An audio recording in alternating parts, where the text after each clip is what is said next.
नमस्कार प्यारे मित्रों, मीमांसा गुरुकुल के YouTube चैनल पे आपका स्वागत है।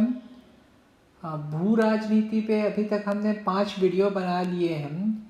आशा है आप लोगों को वीडियो पसंद आए होंगे। काफ़ी डिटेल्ड कवरेज है एंड कवरेज इस हिसाब से है कि आप लोगों की परीक्षा में आप जो लिख सकें समझ के, उस प्रकार का कवरेज है।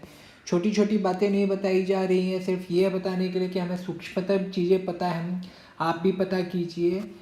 बहुत ही डायनेमिक एनालिसिस किए जाने का ये एक प्रयास चल रहा है। यदि आप लोगों को वीडियो अच्छा लगता है तो इसे आप शेयर कर सकते हैं।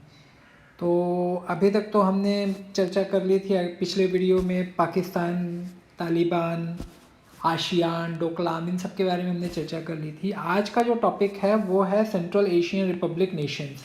ठीक है, ये जो देश हैं, ये इसमें 5 देश आपके आते हैं।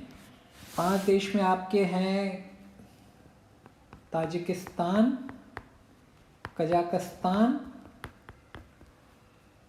तुर्कमेनिस्तान, किर्गिजिस्तान और उज्बेकिस्तान। देखिए, ये जो सेंट्रल एशियन रिपब्लिक नेशंस हैं, इनके साथ जैसे कि हमने पहले जो इंट्रोडक्टरी वीडियो था जियोपॉलिटिक्स पे, इस पे हमने चर्चा जब की थी तो इसमें कहा था कि geopolitics is not related only to geographical factors like mountains, oceans, ports, climate etcetera. It's related to culture also. तो सेंट्रल एशियन रिपब्लिक नेशंस के साथ हमारा कल्चरल रिलेशनशिप, सिविलाइजेशनल टाइज बहुत सालों से है। ऐसा कहा जाता है कि जो आर्यंस थे, अब ये थियोरी तो इतनी वैलिड नहीं मानी जाती है, लेकिन ऐसा कहा जाता है कि जो आर्यंस थे वो सेंट्रल एशिया से आए थे। फिर बहुत सारी अलग अलग जो जातियाँ थी, शक, खूण, ये सब सेंट्रल एशिया के रास्ते से आए थे। जो कुषाण एम्पायर था, एक बहुत बड़ा एम्पायर जो था, उसमें मैंने करीब 9 देश थे, जिसमें आज के मॉडर्न 9 देश थे। तो उसका भी जो एक बड़ा हिस्सा था वो सेंट्रल एशिया में था। वहाँ से कल्चरल टाइज मैंने, यहाँ से बुद्धिज़्म गया सेंट्रल एशिया की तरफ, वहाँ से सूफीज़म आया। जो मुग़ल आए थे सेंट्रल एशिया से आए थे, जो ये बाबर था ये फरगाना वैली से आया हुआ था। तो जो सेंट्रल एशिया है ये इंडियन कॉन्शियसनेस में हमेशा से एक महत्वपूर्ण हिस्सा रहा है, महत्वपूर्ण भाग रहा है, जो कि कल्चरली डिराइव्ड हो रहा है। जैसे कि हम लोगों ने पहले ही चर्चा की थी, जियोपॉलिटिक्स में कल्चर भी एक इम्पॉर्टेंट हिस्सा होता है। पहले हाँ, ट्रेड का भी एक इम्पॉर्टेंट ये था, जो सिल्क रूट जो चाइना से जाता था, सेंट्रल एशिया के रास्ते से जाता था, तो चाइना, यूरोप, इंडिया को ये जोड़ता था ये रास्ता। ये सिल्क रूट भी चाइना के सेंट्रल एशियन रिपब्लिक के रास्ते से जाया करता था। बाद में ये यूएसएसआर के पार्ट बन गए, सोवियत रशिया के पार्ट बन गए ये देश। फिर जब 1990-91 में जब सोवियत संघ का विघटन हुआ तो भारत के पास भी ऐसे पॉलिसी डिलेमा हो गया था। हमारा एक बहुत महत्वपूर्ण जो मित्र राष्ट्र था सोवियत संघ, वो उसका स्वयं विघटन हो गया था। वहाँ पे स्वयं अशांति का माहौल था, आर्थिक समस्याएं आ गई थी, और यहाँ पे पाकिस्तान अपनी पॉलिसी चला रहा था, इसे कहते हैं ना कि ब्लीड बाय 1000 कट्स। इंसर्जेंसी यहाँ पे बढ़ गई थी। कश्मीर में आप लोगों को पता होगा, कश्मीरी पंडितों का नरसंहार किया गया, भगाया गया।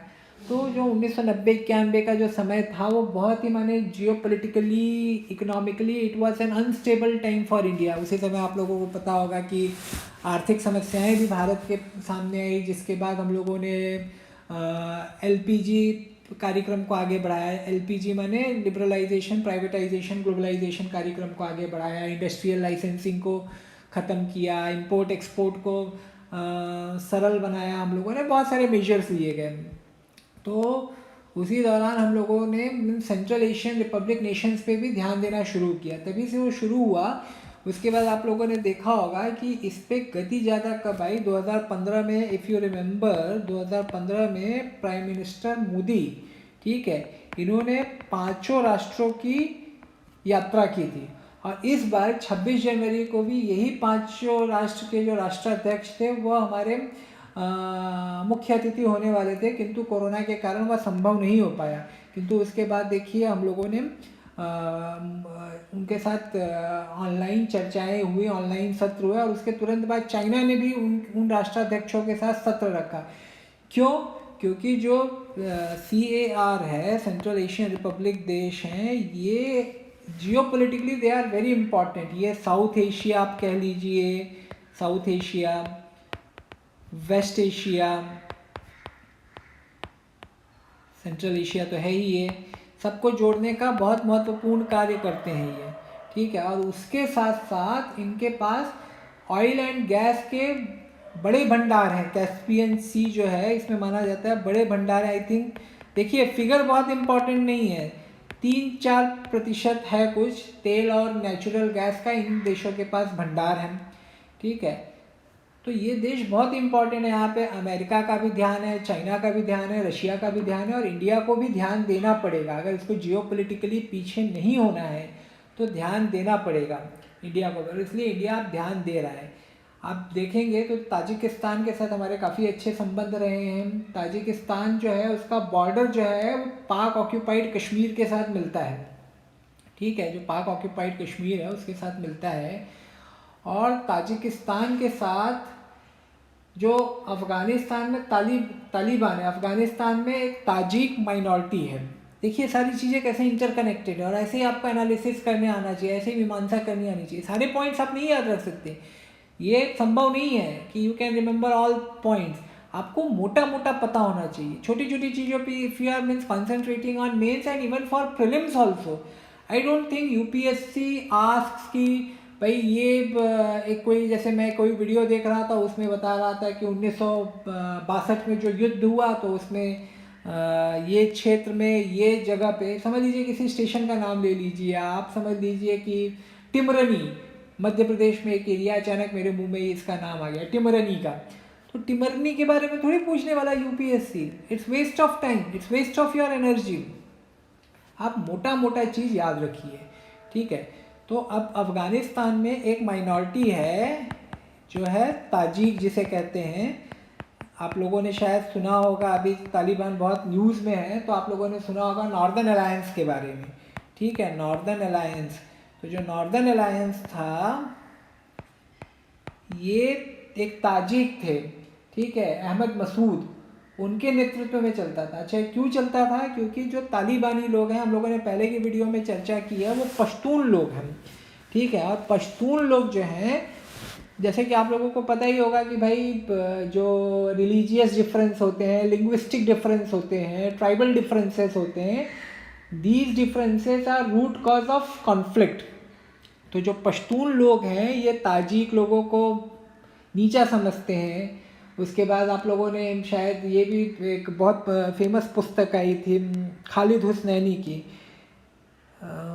काइट रनर, उसमें देखिए हजारा कम्युनिटी के ऊपर जो अत्याचार किए गए हैं उसके बारे में चर्चा की गई है। तो हजारा लोगों को ये लोग परेशान करते हैं, पश्तून लोग कौन थे? जो तालिबान के नेता थे। तो ताजिक लोगों की तरफ से रेजिस्टेंस किसने किया? नॉर्दर्न अलायंस ने। नॉर्दर्न अलायंस ने ही इनके अगेंस्ट मोर्चा संभाला था। फिर नॉर्दर्न अलायंस के लीडर्स को इन लोगों ने ताजिकिस्तान की गवर्नमेंट ने वहाँ का सबसे बड़ा अवार्ड भी दिया हुआ है कुछ वर्षों पहले या अभी हाल ही में, आई डोंट रिमेंबर एग्जैक्टली। तो लेकिन उनको अपना सबसे बड़ा अवार्ड भी दिया है। ताजिकिस्तान के साथ हमारे हमेशा से अच्छे संबंध रहे हैं। इनफैक्ट वहाँ पे एक सोवियत रशिया का एक एयर बेस था, वो एयर बेस, अब देखिए एयर बेस का नाम तो मैं भी आपको बता सकता हूँ, नेट से निकालूंगा, मुझे याद नहीं है, मैं क्या कहूँगा, मैं नेट से निकाल के आपको बता सकता हूँ।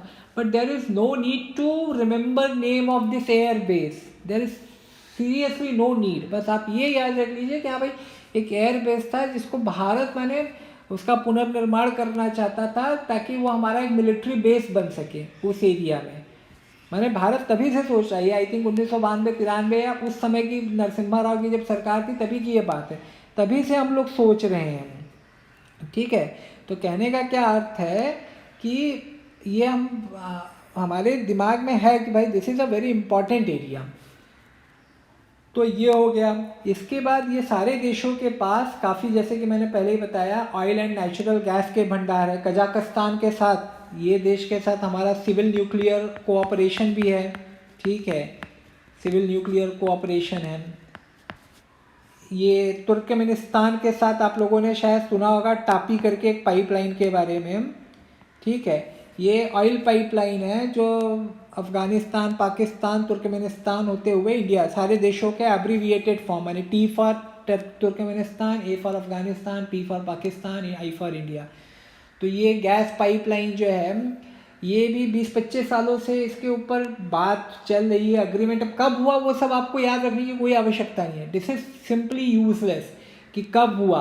अगर आज ये समझ लीजिए टैपी पाइपलाइन बहुत न्यूज़ में है किसी कारण से, तो ठीक है, आप थोड़ा जान सकते हैं कि कितने साल पहले हुआ था, बट एज ऑफ नाउ ये this is a dead project. इस प्रोजेक्ट में इस समय दम नहीं है, बिकॉज ऑफ जो अफगानिस्तान में इंस्टेबिलिटी है या पाकिस्तान के साथ जो हमारे ख़राब संबंध है। तो आपको ये जानने की बिल्कुल आवश्यकता नहीं है। अब जैसे किसी वीडियो में हो सकता है या किसी वेबसाइट में आपको बता दें कि तुर्कमेनिस्तान के इस हिस्से से निकल के, माने इस शहर से निकल के, अफ़गानिस्तान के इस शहर से होते हुए पाकिस्तान के इस शहर से, ये सब याद रखने की कोई आवश्यकता नहीं है। There is simply no need.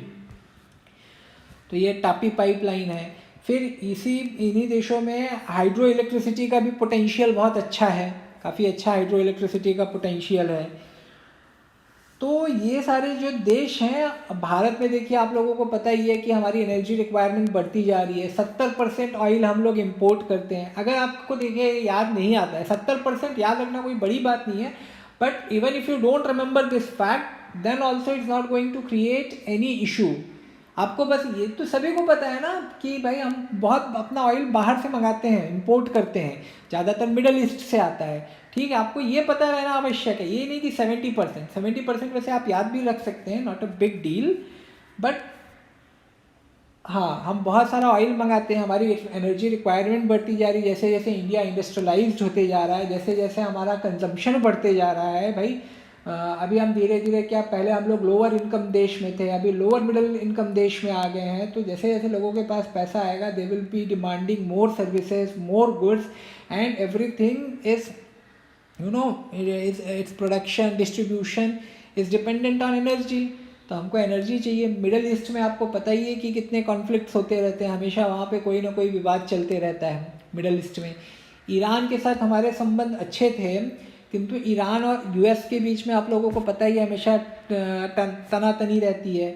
अब जब यूएस ईरान के ऊपर सैंक्शंस लगा देता है, तो भारत जो है, मैंने उसमें क्या समस्या हो जाती है कि वो क्या करता है, अगर समझ लीजिए सैंक्शन लगाता है, तो कैसे काम करता है सैंक्शन।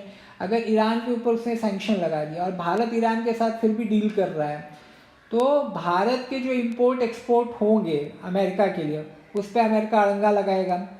इन्वेस्टमेंट अगर कोई अमेरिका से भारत करना चाहेगा, तो अमेरिका उसमें अड़ंगा लगाएगा। समझ लीजिए कोई अमेरिकन कंपनी है जो भारत में इन्वेस्ट करना चाहे, तो अमेरिका उसमें कुछ ना कुछ अड़ंगा लगाएगा, कोई एक्ट लेके आएगा, वो बोलेगा कि भाई ईरान के साथ ये देश डील कर रहा है, तो आप वहाँ पैसा नहीं लगा सकते।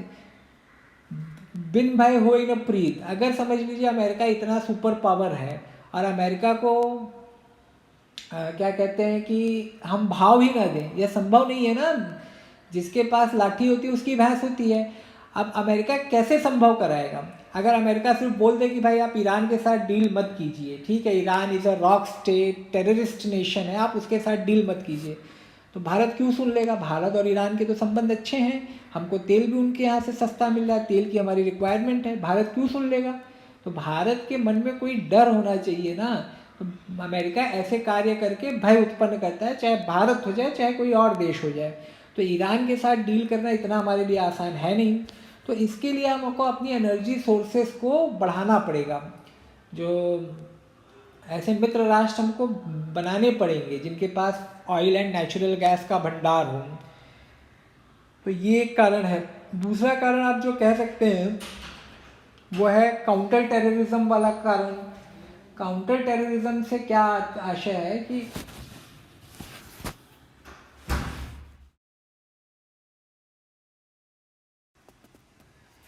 मित्रों क्षमा चाहता हूँ, बीच में किसी व्यवधान के कारण वीडियो को बीच में रोकना पड़ गया।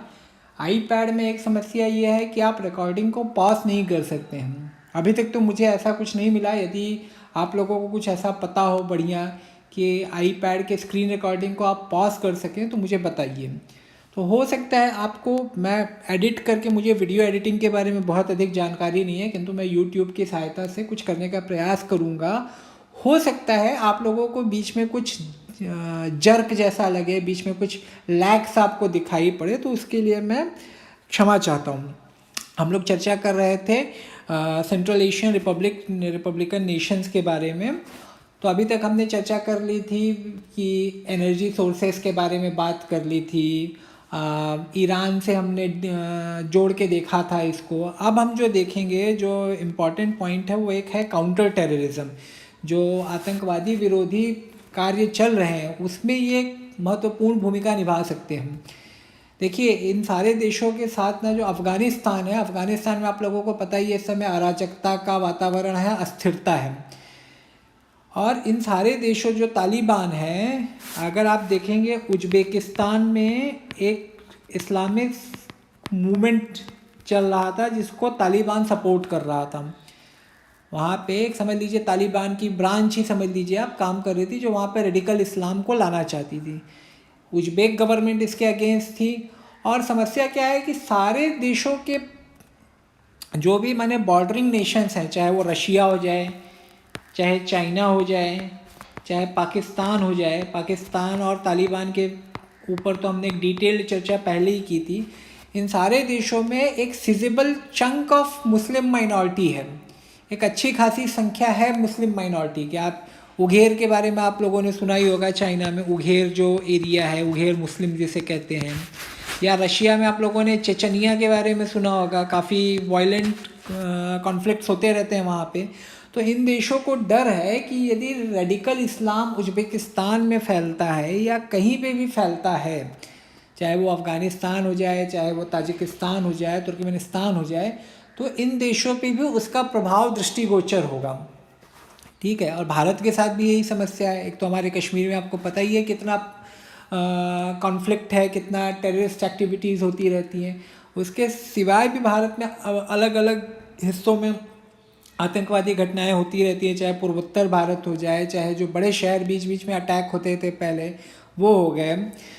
तो ये तो हो गया उज़्बेकिस्तान। तो उज़्बेकिस्तान की गवर्नमेंट भी अगेंस्ट है तालिबान के, क्योंकि तालिबान वहाँ पे रेडिकल इस्लाम को फैलाना चाहता है। ताजिकिस्तान के बारे में हमने पहले ही चर्चा कर ली कि वहाँ की जो ताजिक माइनॉरिटी है उसको ये लोग सप्रेस करना चाहते हैं, दबाना चाहते हैं तालिबानी लोग। तो वो भी तालिबान के अगेंस्ट हैं। और बाकी देश भी तालिबान, माने लव हेट रिलेशनशिप टाइप है। तालिबान कहीं कहीं आवश्यक भी उनके लिए, जैसे कि हमने चर्चा की पाकिस्तान के विषय में कि क्यों वो तालिबान को कुछ लोग वहाँ पे सपोर्ट भी करते हैं और कुछ लोग सिर्फ दिखाने के लिए उनके ऊपर अटैक भी करते हैं। हमने चर्चा की थी इसके बारे में, डिटेल्ड चर्चा की थी।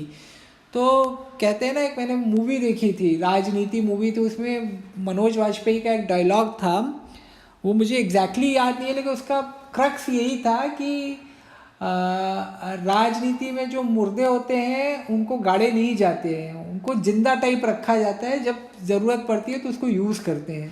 तो वैसे ही है, तालिबान को जब आवश्यक है तो पाकिस्तान यूज़ करेगा, और जब ऐसा लगेगा कि वाइडर इंटरेस्ट को इम्पैक्ट कर रहा है तो तालिबान के अगेंस्ट वो काम भी करेगा वो।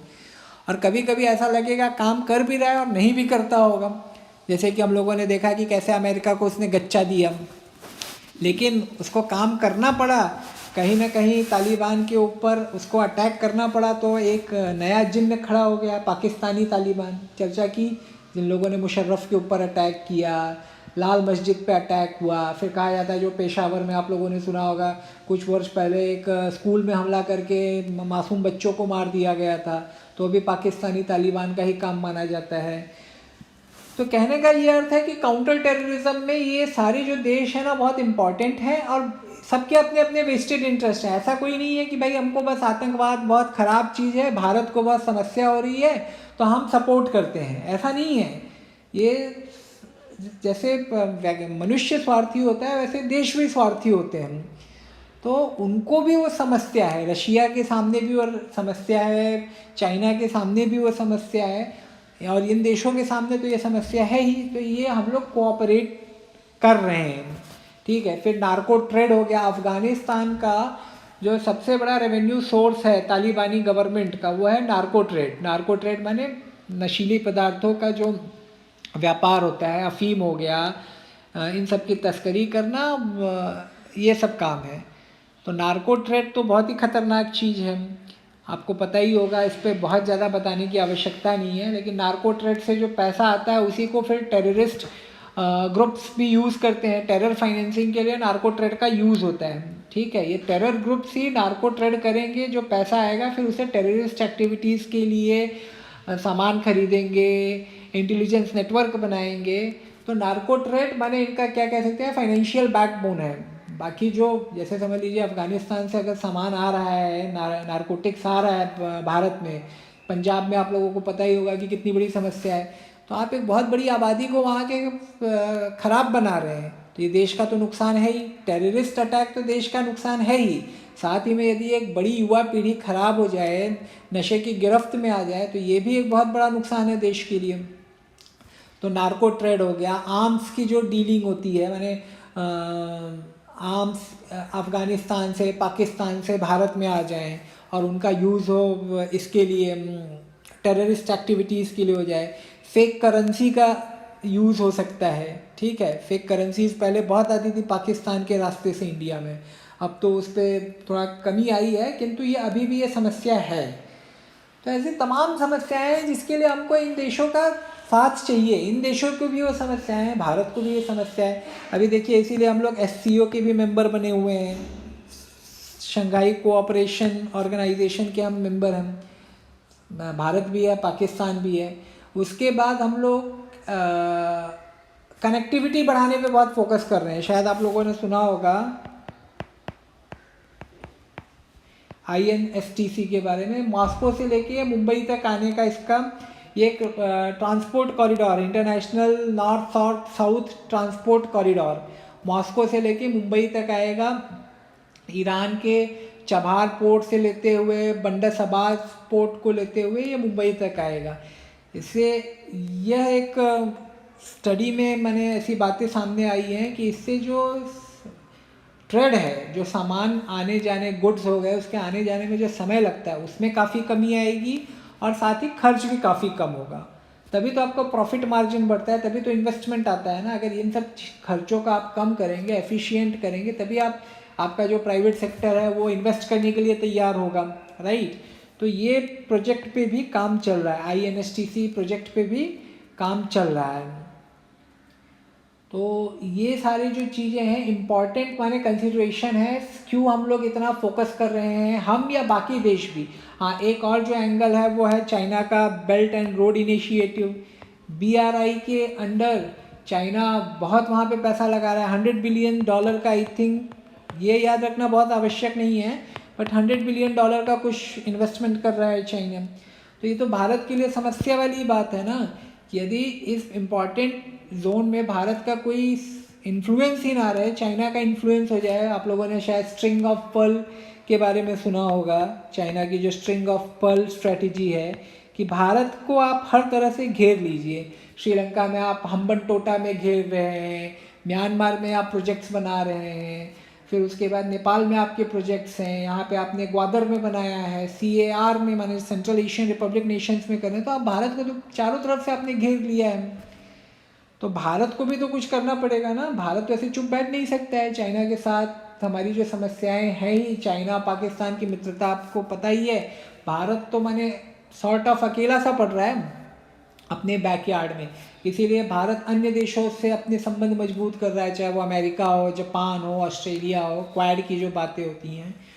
उसके बाद आप एक और जो एंगल सोच सकते हैं वो है UNSC वाला, यूनाइटेड नेशन जो सिक्योरिटी काउंसिल है, उसमें भारत मेंबर बनना चाहता है, परमानेंट मेंबर बनना चाहता है। तो उसे ऐसे कई देशों का समर्थन लगेगा, ठीक है। तो उसमें ये देश भी एक महत्वपूर्ण भूमिका निभा सकते हैं, जो CAR वाले देश हैं ये महत्वपूर्ण भूमिका निभा सकते हैं। तो ऐसे कई सारे एंगल्स हैं जो CAR को, सेंट्रल एशियन रिपब्लिक को हमारे लिए काफ़ी महत्वपूर्ण बनाते हैं। इसीलिए देखिए मोदी जी जो 2015 में गए थे, या अभी उनके सारे राष्ट्राध्यक्षों को बुलाया गया है चीफ गेस्ट, तो इसके पीछे यही जियोपॉलिटिकल रीज़न्स जो हैं जिनकी अभी हमने डिटेल में चर्चा की, यही रीज़न्स उसके कारणीभूत हैं और ऐसे ही आप लोगों को सोचने आना चाहिए। अभी इसमें आप एक और पॉइंट बता सकते हैं कि जो चबार पोर्ट हम लोग डेवलप कर रहे हैं ईरान में, आप लोगों ने सुना ही होगा चबार पोर्ट के बारे में।